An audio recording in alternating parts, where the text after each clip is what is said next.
This is the song of the periodical cicada, commonly called the 17-year locust. It has been heard re-echoing from the walls of this stately Maryland mansion at regular 17-year intervals since 1768. This region is the home of one of the 14 broods. Brood 10 appeared last in 1936 for a few weeks in June and July. Millions of these harmless insects fill the air with their song. The shrubs and trees were covered with them, crawling, flying, and singing. By mid-July, they had disappeared. The life history of this insect affords a good study of a type of the great order of Hemiptera, or true bugs.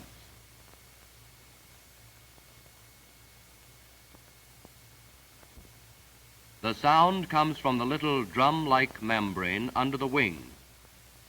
Look inside and see the large muscles that cause this membrane to vibrate like the stretched cone of a loudspeaker.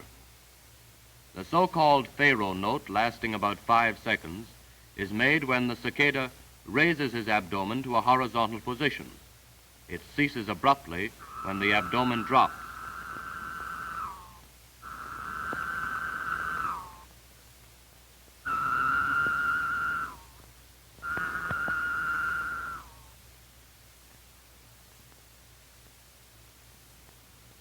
Only the male can sing. The female lays the eggs which hatch the little grubs to become the next generation. The eggs are laid through a long tube enclosed in a protecting sheath, the ovipositor. The eggs are inserted deeply under the bark of twigs through the sheath, a chisel-like tool which rips the bark and makes a cavity for eggs.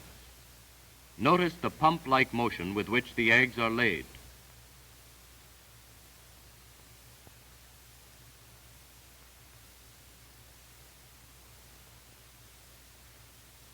From 20 to 40 eggs are neatly placed in a double row, and she moves ahead to begin another. Let us cut away the bark that we may better see the eggs. Millions of these egg packets rest quietly a few weeks with no apparent change.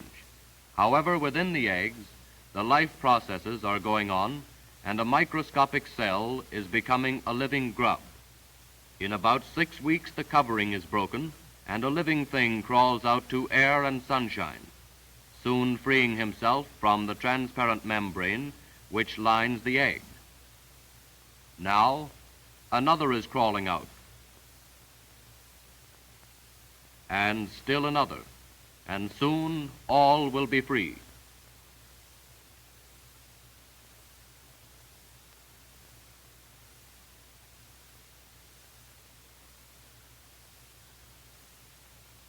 What becomes of this seemingly helpless creature after he falls to the ground? He burrows down several feet beneath the surface of the earth, where he lives by sucking juices from the roots of various plants. So, for 17 years, he feeds and grows without injuring the vegetation on which he lives. When fully grown, he comes up near the surface.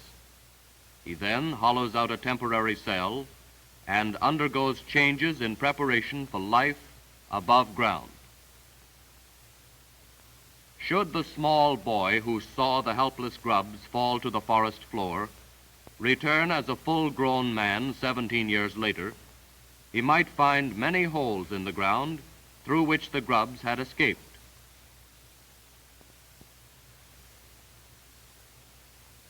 These strange creatures emerge only at night.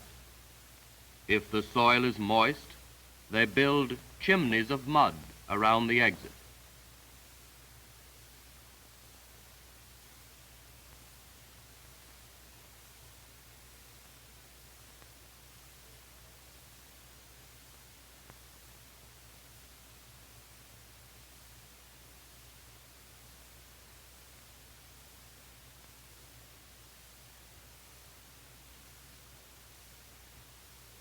Now you see little resemblance to either the adult or the grub as hatched from the egg.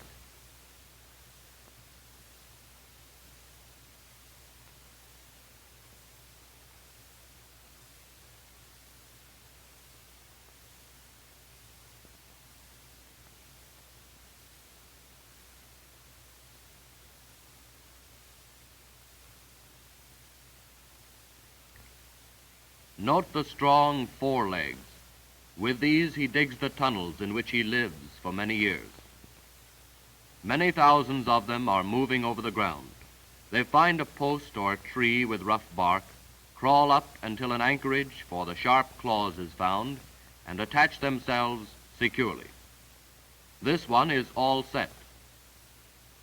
And if you will observe the white line on his back, you will see the outer covering begin to split.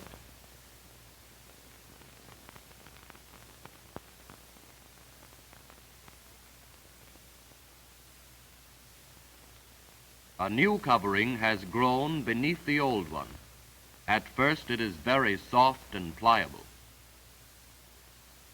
The cicada comes out of his old covering in the night or early morning.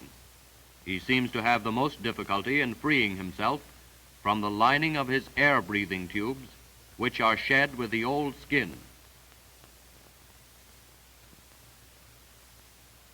His legs are pulled free, but his new claws are of little use until they harden.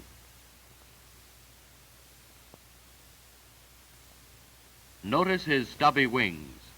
Had we the patience to watch a few hours, we would see them expand, not by true growth, but in reality they are blown up like toy balloons.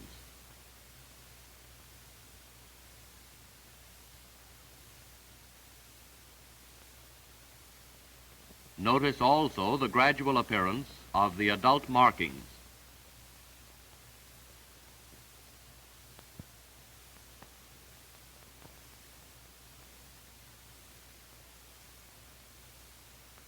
Now, millions of cicadas are in the air. For about 3 weeks they will live as winged insects above the earth. In the brief span of their adult life, they will mate and lay the eggs of a new generation, which will come to maturity 17 years hence.